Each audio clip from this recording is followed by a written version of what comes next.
variable se diseña con una tensión admisible con el criterio de Sommerfeld,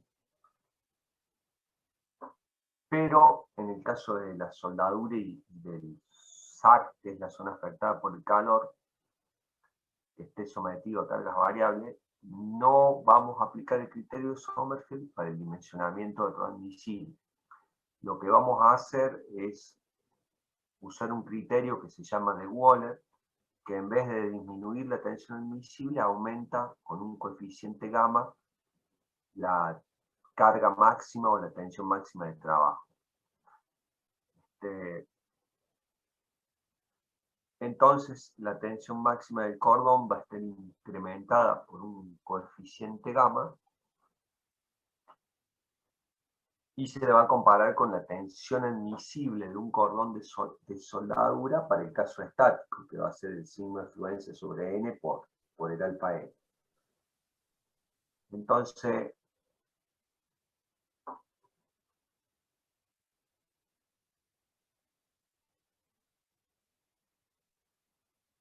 este criterio, que parte es experimental y parte teórico, plantea que la tensión de trabajo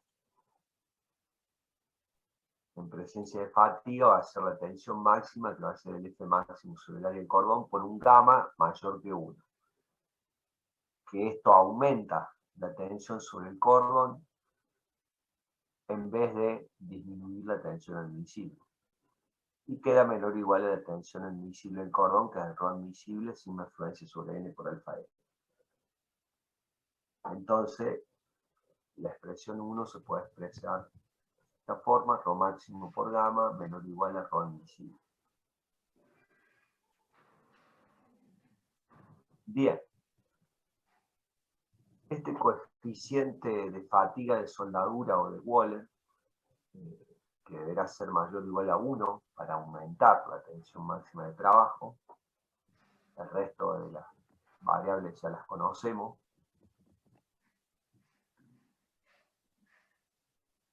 El ρ admisible termina siendo el sigma admisible por el alfa n, que es la tensión admisible del cordón de soldadura para el caso estático, con el alfa n por el coeficiente de reducción.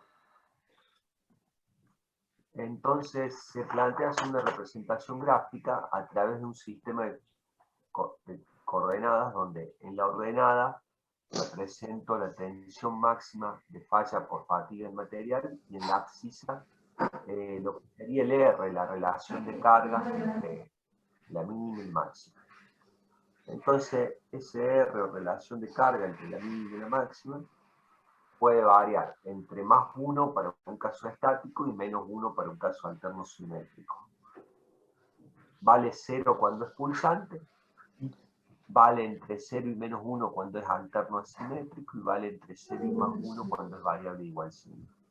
Esto ya lo vieron en fatiga, a esta variabilidad de coeficiente de relación de carga. Entonces, bien, para el caso de un R igual a más 1, significa que la fuerza mínima es igual a la fuerza máxima, y significa que es un caso estático, y la falla se va a producir para la tensión de fluencia del material. Para el caso de una relación de carga menos 1, es un caso alterno simétrico, y la tensión de falla se va a producir para el sigma E, que es el límite de fatiga. Para el caso de R igual a 0, tengo que la fuerza mínima sobre la máxima es 0, porque la mínima es 0, es el caso pulsante, y la falla se producirá para una tensión sigma U, que es un valor que a través de experimento puede salir por esta curva de tensión de falla real del material de Sommerfeld, y tendrá este valor sigma U prima, el valor experimental, que va a estar contenido entre sigma F y sigma F. El valor teórico conservativo es unir este punto con una recta, y encontrar sigma U, que termina siendo un promedio entre sigma F y sigma N, que lo llamamos tensión última, tensión admisible del cordón de... Entonces vamos a tener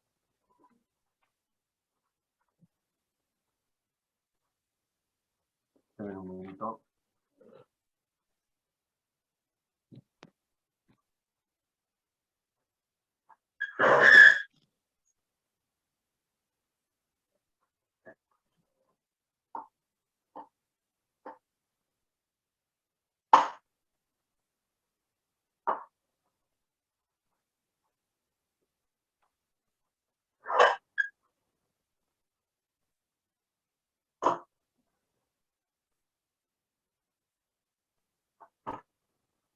Vamos a tener por debajo de la recta de tensión admisible el cordón de soldadura definida por los puntos.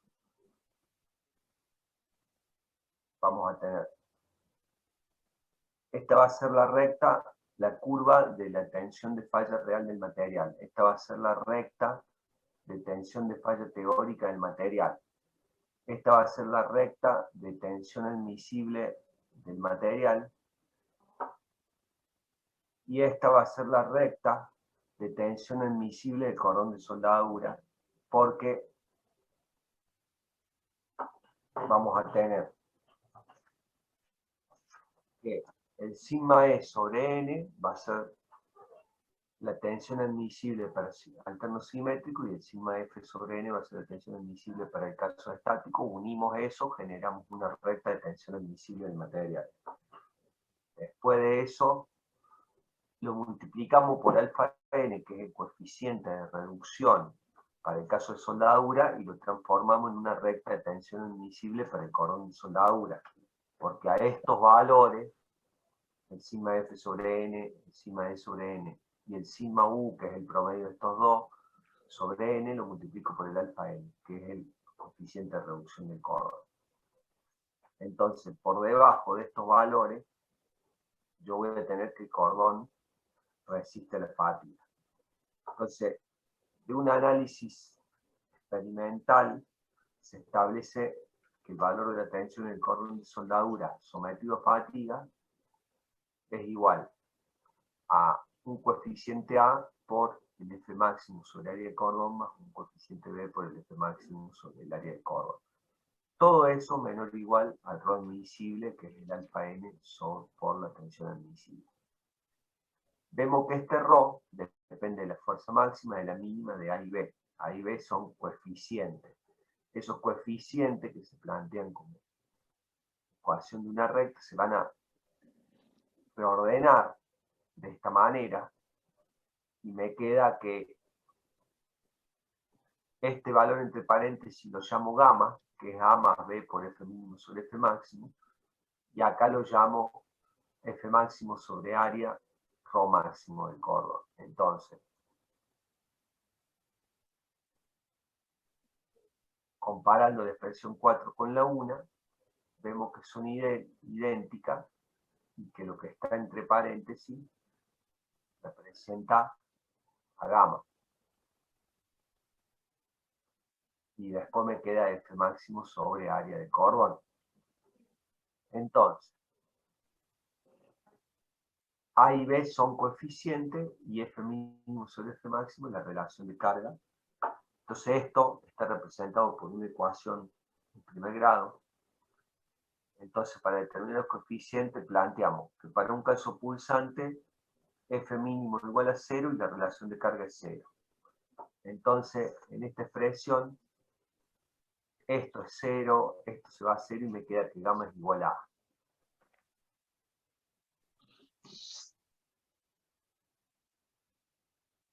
B me queda igual a F mínimo sobre F máximo. Entonces, F máximo sobre área del cordón por A menor o igual al sigma de fluencia sobre N. Alfa N por el sigma de fluencia sobre N. Eso en la expresión 1. Pero en el caso pulsante para el gráfico, la tensión admisible es el sigma U sobre N por alfa N.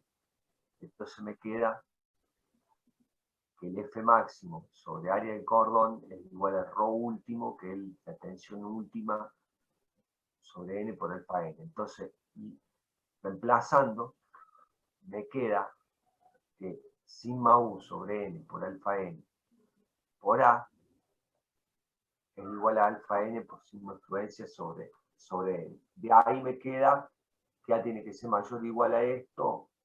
Como igual es admisible, uso el igual y me queda que A es igual a este. A es un coeficiente y depende de sigma F sobre U. Para determinar B, decimos, bueno, caso alterno simétrico, esta relación es menos 1. Al ser menos 1 me queda que gamma es igual a A menos B. Lo meto acá dentro de la expresión y en el gráfico, para el caso alterno simétrico, tenemos que la tensión admisible es sigma E sobre N por alfa N. Entonces, reemplazo sigma E sobre N por alfa N por A menos B menor o igual a alfa N por sigma influencia sobre N. Y de ahí me queda que B es mayor o igual a A menos sigma F sobre E. Igualo, reemplazo el valor de A y me queda que el coeficiente B es igual a todo esto, que depende de sigma influencia, sigma último y sigma F. Entonces, encontrando los dos coeficientes, los podemos reemplazar en esta ecuación y me quedan de esta manera, que gamma es igual a todo esto.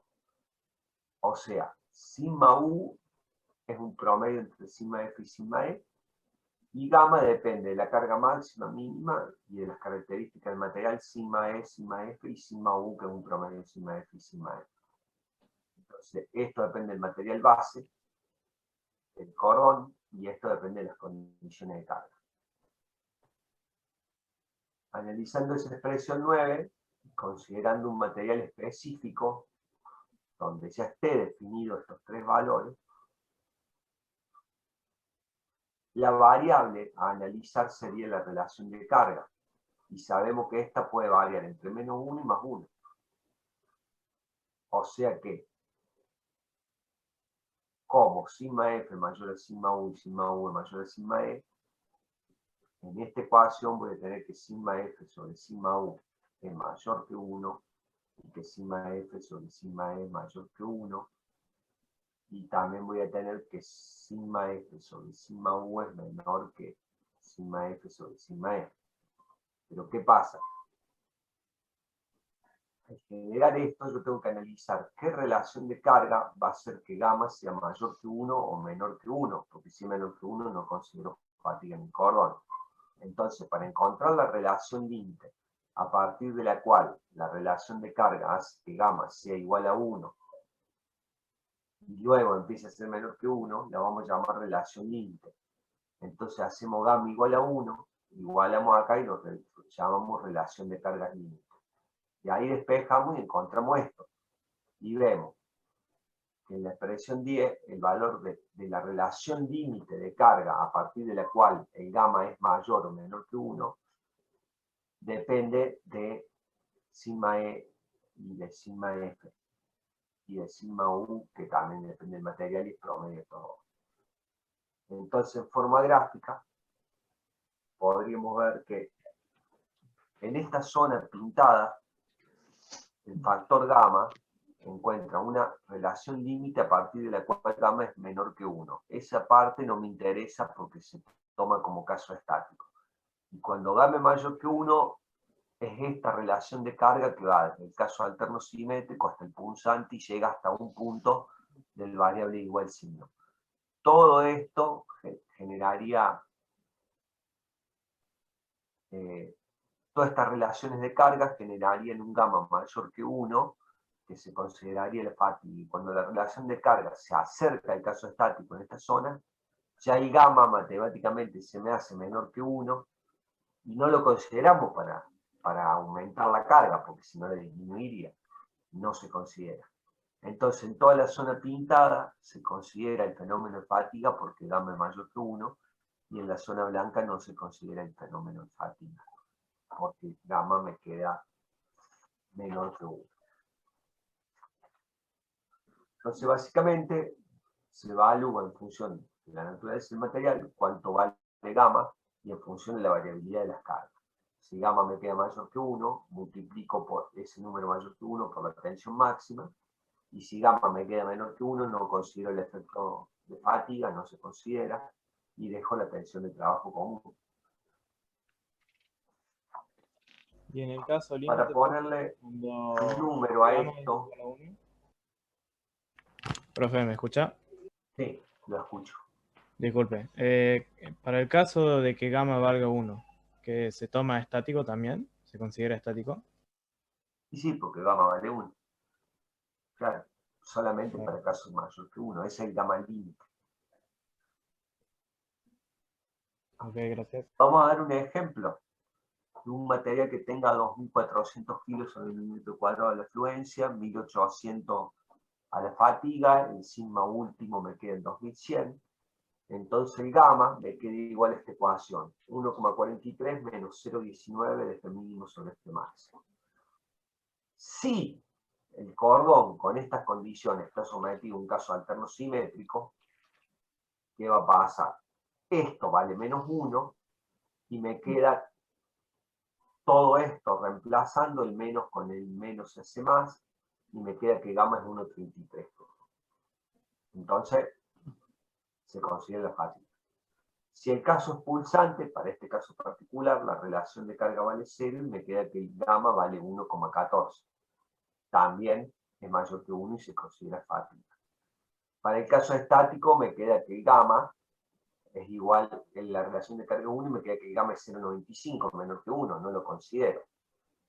Y la relación límite de cargas que hace que el gamma sea igual a 1, me queda despejando de la ecuación esa, el gamma, el F mínimo sobre F máximo límite, pero cuando gamma es igual a 1, me queda que es 0,75. O sea, que si la relación de carga va desde menos 1 hasta menor a 0,75, mayor o igual a menos 1 y menor a 0,75, el gamma límite es mayor que 1, se considera fácil.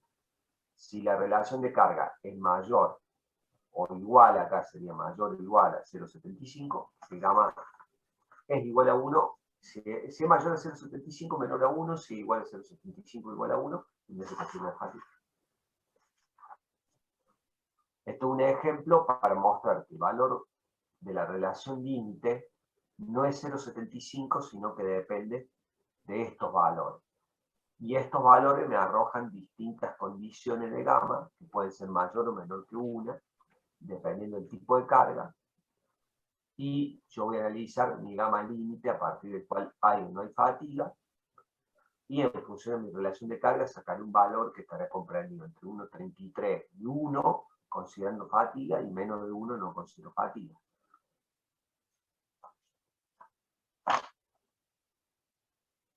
Eso sería lo que este tema de fatiga del soldado. Bueno, después hay una serie de ejercicios prácticos que acompañarían esto que vimos hoy.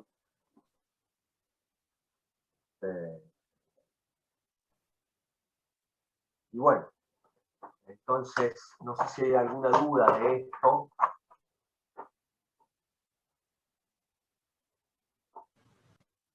Sí, ingeniero, yo tengo una duda. Cuando hace la relación de A, o sea, cuando reemplaza A en B para poder calcular B, ¿cómo se haría esa relación, digamos? Porque uno trabaja en una fatiga pulsante y otro en una fatiga alterna simétrica.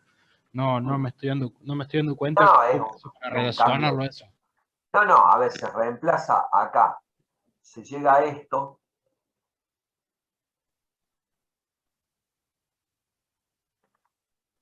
Y se dice, bueno, acá se está tratando de sacar las constantes. Entonces, ya se sacó la constante A y se le reemplaza dentro de B para ver cuánto vale B. Solamente eso no tiene nada que ver, digamos. Reemplazo de la variable, porque ya encontré, o sea, sería poner condiciones de contorno para encontrar las constantes. Sería eso. Claro, está. No, pues pensé que por ahí no entendía cómo se relacionaban por el hecho de que eran fatigas distintas, digamos. Entonces, No, pero no sé sería si poner condiciones de contorno. Con una condición de contorno encontramos A y con otra condición de contorno encontramos B. Está, perfecto. Nada más que eso.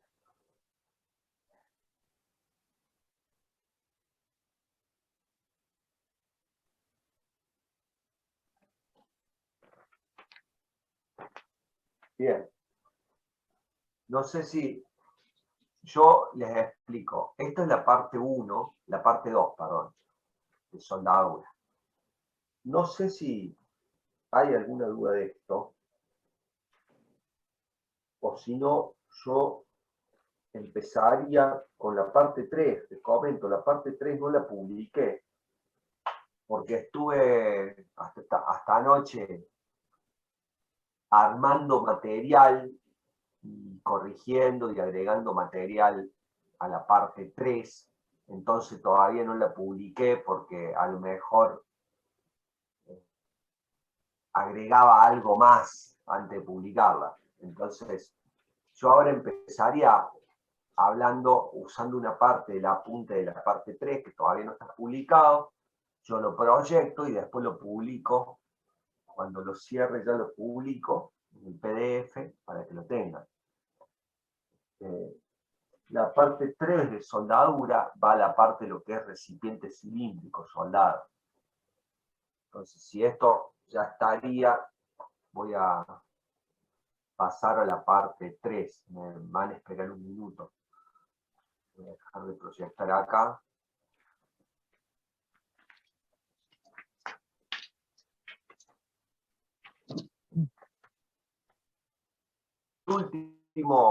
La última parte, o sea, el PDF de unidad 3 son 3 PDF, parte 1, parte 2 que ya están en la autogestión y la parte 3 que me falta subir, es esta. Con esto se terminan todos los PDF de la unidad 3. Bien. Nosotros en la parte de recipiente cilíndrico vamos a estudiar recipientes cilíndricos que están sometidos a presiones internas de fluidos en estado gaseoso, no fluidos en estado líquido, donde tiene influencia el peso específico. Eso lo ven en mecánica de los fluidos. La forma ideal o natural de un recipiente con una presión interior sería, la forma natural o ideal sería la de una esfera, ya que la esfera tiene una forma geométrica que para un determinado volumen utiliza la menor superficie posible. La relación volumen sobre superficie sería la más elevada. Esto significa que naturalmente, si yo tengo un recipiente cilíndrico que pudiera adoptar cualquier forma y le meto presión interna de un gas adentro, va a buscar la forma de una esfera. Esto lo podemos ver o entender que si yo tengo una tubería con aire comprimido o con gas, más que todo una tubería con gas, una instalación domiciliaria que tiene poca presión, vos para saber si pierde vas a poder agarrar una esponja llena con agua y detergente y vas a ver que si hay una pérdida se van a formar burbujas y las burbujas van a adoptar la superficie de una esfera, no van a ser de una forma cuadrada, ni cilíndrica, ni de la forma de una pelota de rugby. Van a tener una forma esférica las burbujas, porque es la forma natural que busca un recipiente en contener la presión. Si en vez de poner agua con detergente, agarras y pones algo consistente como un enduido, donde hay una pequeña pérdida de gas, y vos le pones enduido a la tubería, vas a ver que le va a costar formar una burbuja, pero luego se va a terminar de formar una burbuja, y esa burbuja, mientras resista, va a quedar ahí. Cuando deje de resistir por la presión, se va a hacer un agujero dentro de esa burbuja que va a dejar salir el gas también. O sea que la forma natural que adoptaría cualquier recipiente cilíndrico bajo presión sería la de una esfera. Entonces, nosotros vamos a estudiar recipientes cilíndricos bajo una consideración que sean de pared delgada. Para que sean de pared delgada se debe cumplir que el espesor de la chapa sea menor a 10 veces sea menor o igual a 1/10 del radio del cilindro o a el diámetro del cilindro sobre 20. ¿Por qué de pared delgada? En recipientes cilíndricos de pared delgada, las tensiones normales generadas son prácticamente iguales en el interior que en el exterior. Cuando la pared es gruesa, la tensión interior que tiene la presión interior disminuye hacia el exterior de manera considerable. Hay una gran diferencia. Nosotros vamos a estudiar recipientes cilíndricos de pared delgada donde se puede considerar que esta diferencia es casi nula y se puede considerar que es lo mismo lo que tengo adentro y afuera. Para este tipo de estudios ya va a requerir otra ecuaciones que no se aplica a lo que es pared delgada. Las tapas de los recipientes cilíndricos podrían ser semiesfera, donde el radio de la tapa es igual al radio del cilindro, o un sector esférico, donde el radio de la tapa es mayor al radio del cilindro, o a lo sumo y como máximo, una tapa plana cuyo radio sea infinito. O sea que el radio de la tapa de un cilindro puede ser mayor o igual al radio del cilindro y puede ir hasta infinito cuando una tapa se transforma en plana. La tapa plana en lo posible no se debería usar, ya que en estas tapas la tensión tiende matemáticamente infinito, eso ya lo vamos a ver más adelante, y solo se pueden usar cuando las presiones son muy bajas, menos de 5 o 10 atmósferas, o cuando hay que contener fluidos en estado líquido donde la presión interior solamente es por parte de la parte hidrostática del peso propio. Acá en una figura se proyectan algún tipo de tapas según la norma ASME, que se refiere al recipiente cilíndrico. Tapa plana para presiones menores a 10 kilos sobre centímetro cuadrado. Tapa plana con radio para presiones menores a 20 kilos sobre centímetro cuadrado, tapas elípticas para presiones menos 50 kilos sobre centímetro cuadrado y tapas esféricas para presiones hasta 300 kilos sobre centímetro cuadrado. Para recipientes con presiones de 300 a 1500 atmósferas se recomienda directamente que el recipiente no sea un cilindro, sino que sea una esfera directamente, que sean recipientes esféricos directamente. A ver, algunas imágenes que agregué este año, que estoy agregando. Busqué en internet, pude encontrar un par de imágenes de recipientes cilíndricos a presión y esféricos, recipientes a presión. Y bueno, puse un par de imágenes de lo que sería un recipiente cilíndrico, una tapa que tiene forma de una esfera o un casquete esférico, una tapa de boca acá, otra tapa de presión arriba, distintas fotos de distintos tipos de recipientes cilíndricos. Esto sería más algo muy parecido a lo que sería un compresor, que es el compresor tiene un depósito que es un recipiente cilíndrico con paredes esféricas para contener el aire a presión. Después acá puse varias imágenes de recipientes tipo garrafas, extinguidores, garrafas y otro tipo de recipientes que toman la forma de recipientes cilíndricos u otras formas similares que se usan para contener fluidos en estado gaseoso con presión interna, presión interior.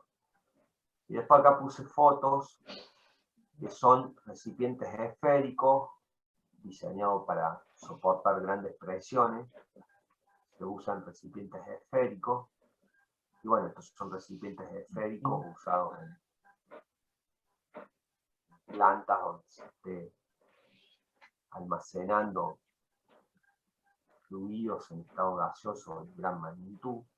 Puse una serie de fotos del cilíndrico grandes dimensiones, ¿no?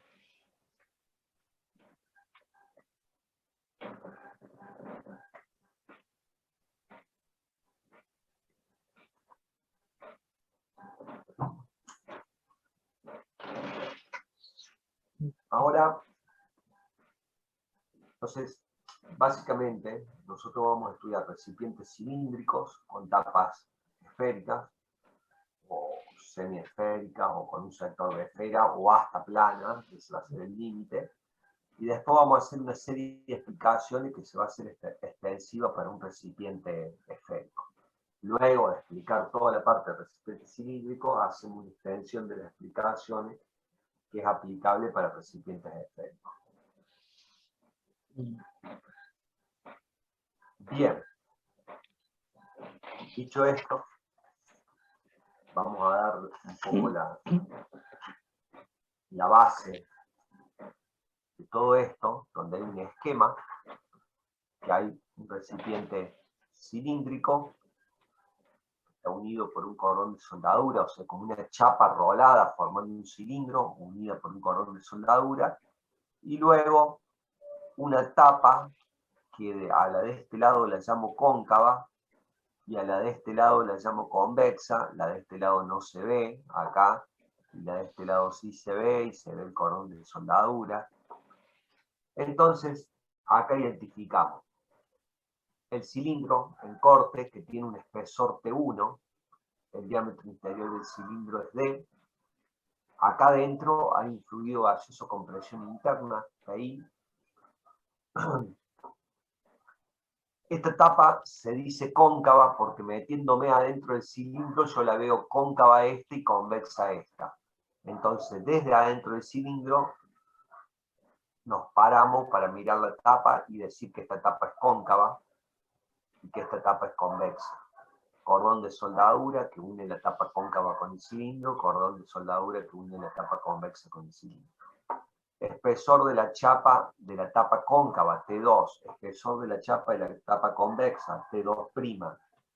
Radio esférico de la tapa cóncava, R. Radio esférico de la tapa convexa, R'. Espesor de soldadura que une a la chapa del cilindro, A1. Espesor de soldadura que une a la tapa cóncava con el cilindro, A2. Espesor de soldadura que une a la convexa con el cilindro, A2'. Entonces, acá están identificados básicamente todos los elementos que pueden formar un recipiente cilíndrico con dos tapas sometido a presiones internas. Todos los nombres que le di están escritos acá.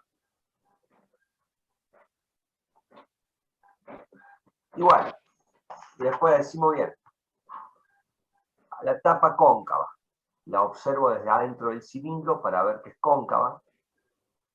Parado desde adentro, esta es cóncava.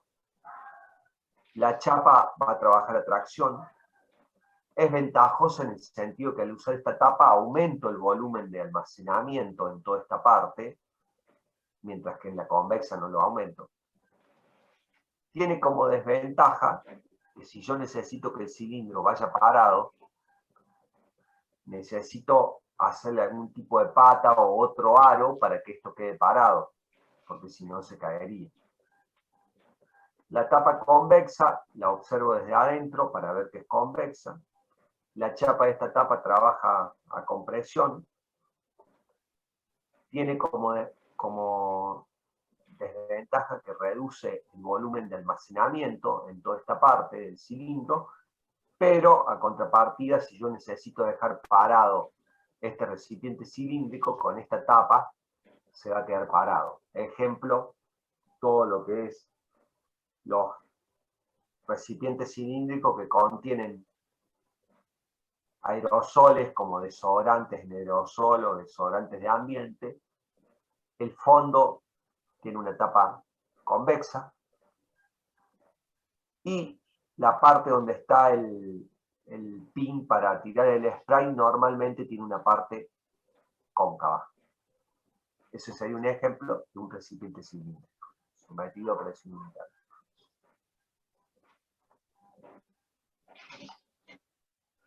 Bien, tipos de cordones de soldadura que podría aplicar a la tapa cóncava. Podría aplicar a tope o a solape. A tope va a trabajar a tracción, a solape va a trabajar a corte. Espesor mínimo del cordón, dependiendo si el cilindro se suelda con retoque o sin retoque a tope, porque si el cilindro es grande me puedo meter adentro soldarlo, si el cilindro es chico no me puedo meter adentro soldarlo. En solape solamente es 0,7 TLI. Tapa convexa, se suelda solamente solape, trabaja a corte el cordón. Y el cilindro, que voy a unir la chapa de cilindro, lo puedo soldar a tope, que trabaja a tracción, o a solape, que trabaja a corte. A tope puede ser con o sin retoque, dependiendo si se puede meter adentro para soldar con retoque y corte. El cordón del cilindro. Bien.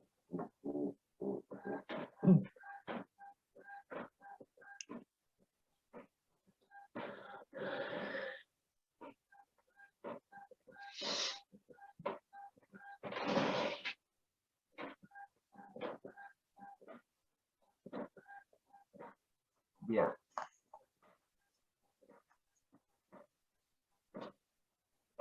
El cordón de soldadura sobre el cilindro, por lo general, se puede hacer en la dirección longitudinal.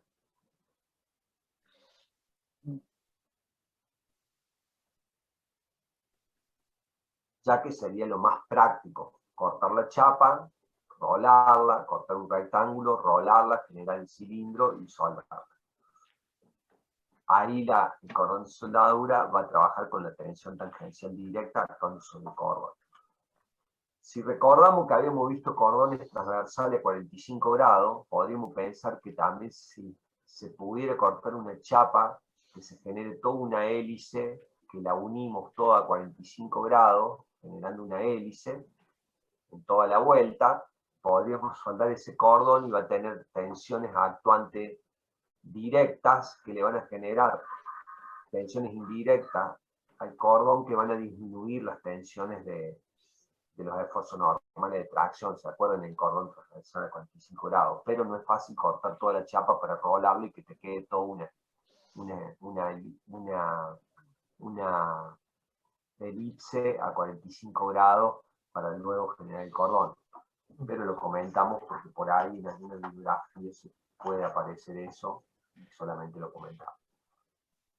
Bueno, estos son los esquemas básicos del cordón de soldadura, tanto para cilindro como para chapa, como para tapa. ¿Hay alguna duda hasta ahí? No, Pepe.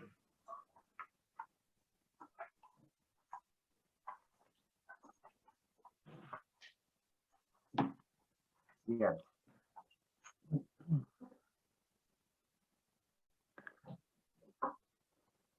Ok.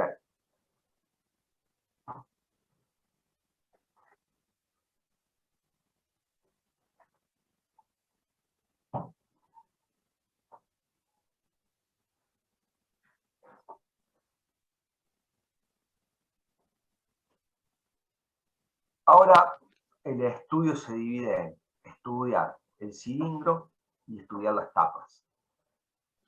Empezamos con el estudio de la determinación de la tensión en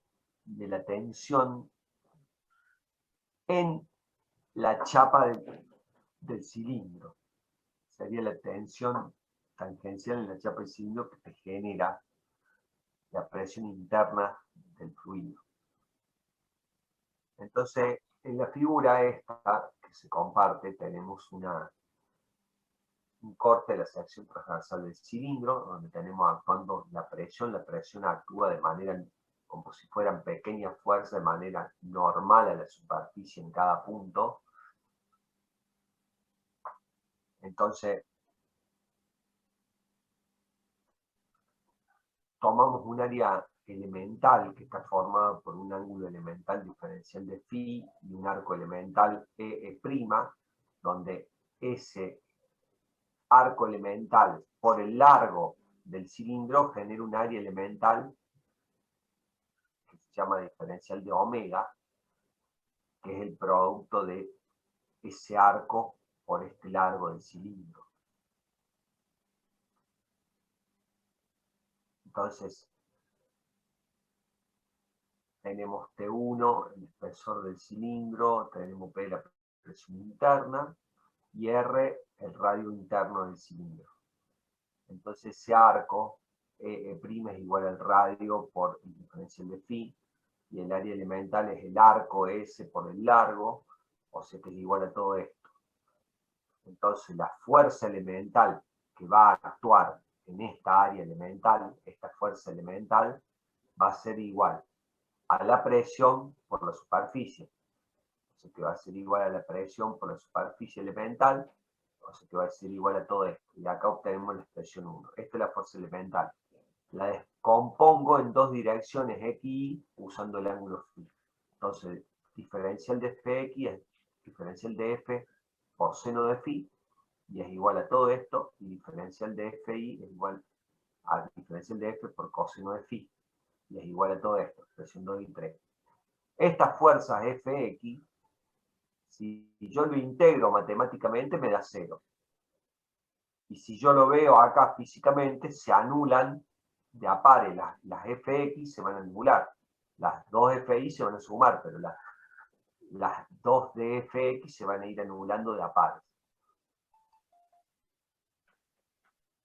En el análisis de fi,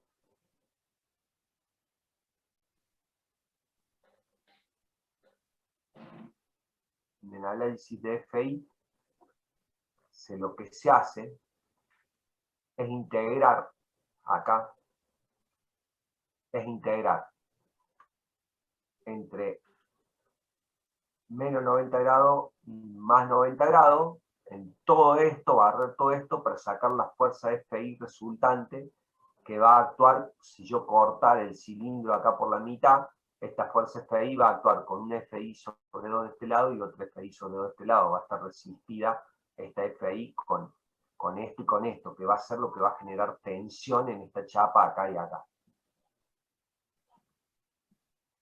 Entonces, se integra sacando la fuerza total que actúa en la mitad del cilindro y que es equilibrada por las dos fuerzas FI sobre 2 que generan esfuerzos normales de tracción en la chapa. Bueno, esa ecuación 3 se toma, se mete acá adentro, se maneja matemáticamente, la presión, el radio del cilindro y el largo del cilindro lo saco afuera, integro el coseno de phi por diferencial de phi, me da seno de phi, valuado entre pi sobre 2 y menos pi sobre 2, los evalúo, me queda todo este corchete igual a 2, es decir, que me queda que FI igual a 2P por R por L, y FI sobre 2 es P por R por L. Esa FI sobre 2 actúa sobre la superficie del cilindro, que es el largo por el espesor de la chapa. Entonces la tensión de tracción que tiene la chapa del cilindro es FI sobre 2 dividido el área resistente, que es T1, que es el T1 del cilindro, por el largo del cilindro. Lo meto ahí adentro, reemplazo lo que es FI sobre 2 por P por R por L, se simplifica, me queda que la tensión en la chapa del cilindro de tracción, la tensión que voy a tener, es igual a la presión interna por el radio interno del cilindro sobre el espesor de la chapa, o es igual a la presión interna por el diámetro interno del cilindro sobre 2 veces el espesor de la chapa. Esa tensión surge de hacer esta fuerza FI sobre 2 dividida este espesor T1 por el largo de todo el cilindro. Entonces, esa tensión normal de tracción es la que tiene cualquier punto de la chapa del cilindro, que está generada por las infinitas fuerzas normales al cilindro en su interior. Es de destacar que la tensión que tiene el cilindro en la chapa no depende de la longitud del cilindro. No es que haciendo un cilindro más largo voy a tener menos tensión. Las expresiones 6 y 7 son válidas para cilindro de pared delgada, donde consideramos que la variación de tensión entre interior y exterior es nula. Siempre se debe cumplir que esa tensión en el cilindro sea menor o igual a una tensión admisible, que es la del material de la chapa del cilindro. Si la presión del cilindro es constante o más o menos constante, es sigma de influencia sobre L, y si es variable, que tiene variabilidad de carga esa presión, se saca la tensión admisible en función de una tensión media admisible y una tensión amplitud admisible, que va a depender de la presión máxima y mínima, cómo varía dentro del cilindro.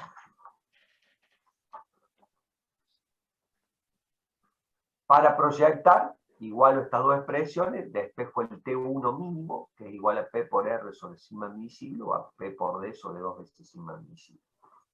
¿Qué tipo de variabilidad de carga podría tener un cilindro? Por ejemplo, un cilindro sometido a presión interna, supónganse que se llena hasta un tope máximo de presión admisible, se vacía, se llena, se vacía, se llena, se vacía, y esto lo hace sucesivamente, y ahí está sometido a un tipo de variación de presiones pulsante que genera tensiones pulsantes en la chapa.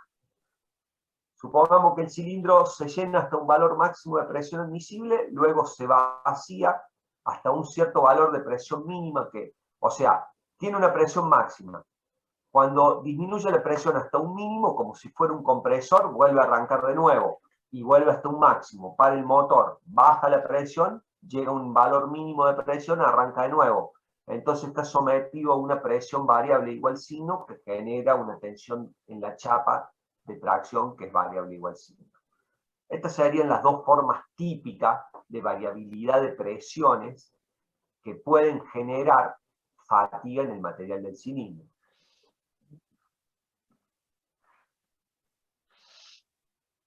¿Podríamos generar de alguna manera, la pregunta sería, ¿podríamos generar de alguna manera sobre la chapa del cilindro una carga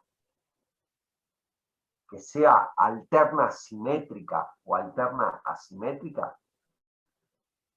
Entonces, para eso, a ver, si yo puedo jugar que la carga máxima sea una atmósfera y después lo vacío y después le genero un vacío de casi cero, puedo jugar con una variabilidad de carga de tensiones entre cuando tiene el cilindro presión interna y luego cuando tiene vacío, que es la presión externa de la atmósfera sobre el cilindro. Pero lo puedo hacer en más o menos una atmósfera. Pero podría hacer esto con más presión. Bueno, habría un experimento que podríamos hacer que sería, bueno, por ejemplo, tenemos un cilindro con una presión interior de 30 kilos sobre el centímetro cuadrado, que sería 30 atmósferas. Entonces, lo lleno, con eso lo puedo vaciar, vuelve a cero presión manométrica, hasta ahí la tensión es pulsante. Si se llena y se vacía, se llena y se vacía. Ahora, si lo lleno, luego lo vacío, y luego lo meto abajo del mar, abajo del agua, en el mar, y lo llevo a una profundidad de 10,33, que equivale a una atmósfera, por 30, que me da 309,9 metros, a una profundidad de 310 metros, le estoy generando una carga, una presión externa a la chapa ahora, como si fuera un submarino, que es equivalente a 30 atmósferas externas, mientras que antes tenía 30 atmósferas internamente. Entonces, estoy jugando con esa chapa entre tensiones de tracción y tensiones de compresión. Y ahí estaría generando un caso alterno simétrico, pero, esto es para que lo tengan solamente en cuenta, pero nosotros estudiamos recipientes cilíndricos de pared delgada sometidos a presiones internas. Quizás vamos a obtener algunas otras variables diferentes si estamos estudiando un recipiente cilíndrico que podría ser un submarino sometido a presiones externas, porque va a trabajar abajo del agua, donde la forma de fallo es de falla es la implosión, que queda todo hecho reducido a la mínima expresión cuando falla un submarino, como lamentablemente sabemos que nos sucedió con un submarino de Argentina hace unos años atrás. Y habrán visto todos los informes técnicos y las pericias que cuando bajó a una profundidad menor que la admisible, se venció la tensión de fluencia de todas las chapas externas que sometían el cilindro, y se dice que implosionó porque lo que sucedió es que se comprimió todo, concentrándose todo en un solo punto de chapa atado y arrugado, porque se fue para abajo y se va cada vez más para abajo, perdió flotabilidad, y la presión externa del agua en el mar lo llevó a que eso quede sometido a una masa a la misma expresión, al mismo volumen.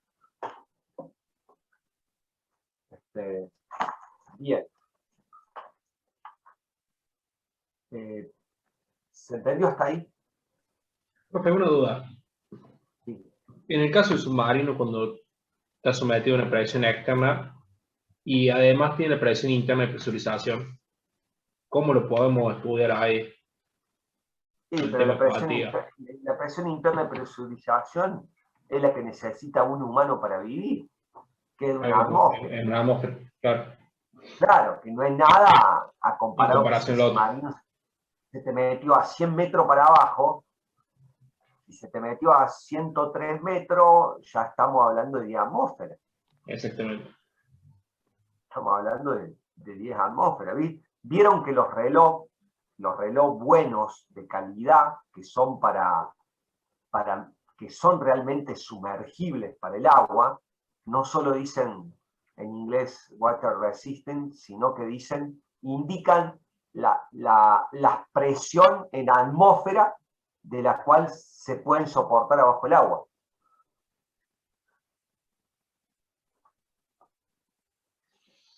Un reloj que diga 10 atmósferas, hay reloj de mediana calidad sumergible que pueden estar en 10 atmósferas, que eso equivale a 100 metros columna de agua, por ejemplo. Total, nadie va a llegar a 100 metros para abajo. Pero bueno, ese es el concepto de lo que tratamos de explicar acá.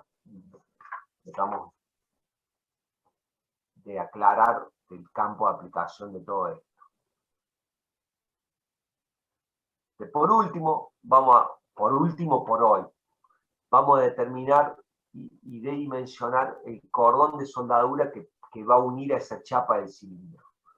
El cordón de soldadura tiene por objetivo hacer que la pieza se comporte como una pieza única. Si no existiese cordón, para el cálculo de la ecuación usaría la ecuación 8 y se reemplazan algunas variables.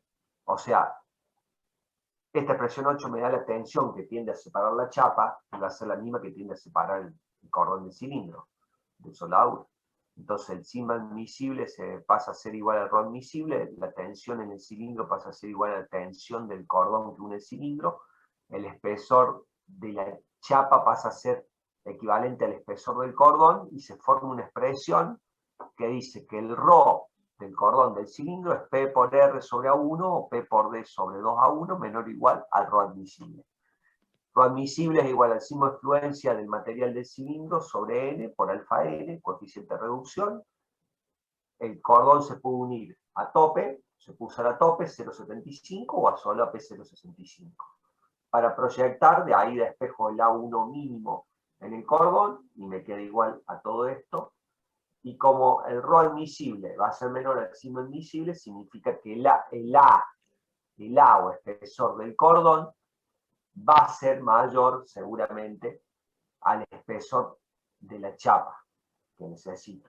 Entonces seguramente necesitemos fabricar un cilindro con una chapa mayor al T mínimo por tensiones en la chapa para poder realizar un cordón de soldadura con el A mínimo que necesita el cordón. Todo va a depender si lo podemos hacer con retoque, sin retoque y todo lo demás.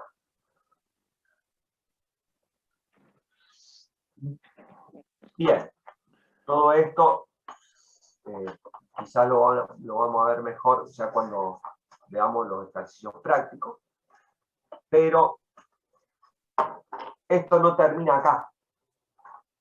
Esto vamos a seguir la otra clase con lo que es determinación y dimensionamiento de todo lo que es la tapa, cordones en la tapa. Bien. Yo, con lo que tengo que dar hasta hoy, llego hasta acá. Y pregunto si hay alguna duda o algo. Paso a aclarar dudas antes de terminar la clase.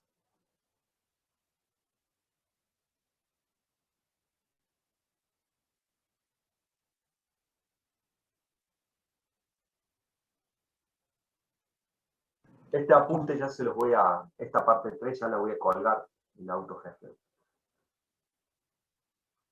Bueno, yo no sé, si no hay ninguna duda, lean, próxima clase tiraremos lo teórico y después de la clase daremos tiempo para consultas o lo que vaya quedando pendiente. Lo mismo ahora, si alguien tiene algo pendiente, me pregunta. O sea, si alguien tiene una pregunta de la clase esta, primero me preguntan.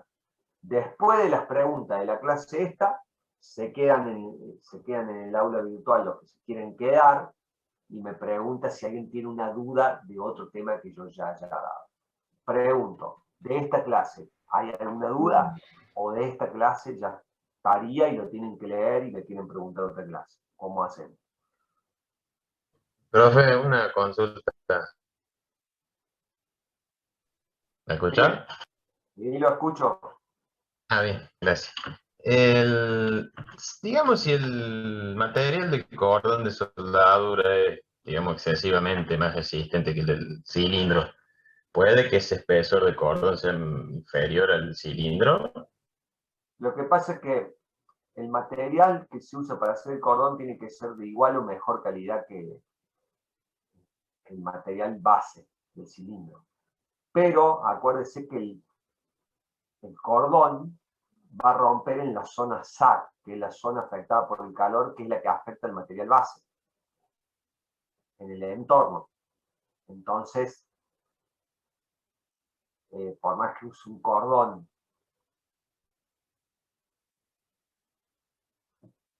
con un electrodo de buenísima calidad, va a generar una zona SAC que va a quedar afectada en el entorno del material base con el cordón. Entonces, esa zona SAC es lo que llamamos nosotros ropa admisible del cordón. Ah, perfecto. Ahora entiendo. Gracias.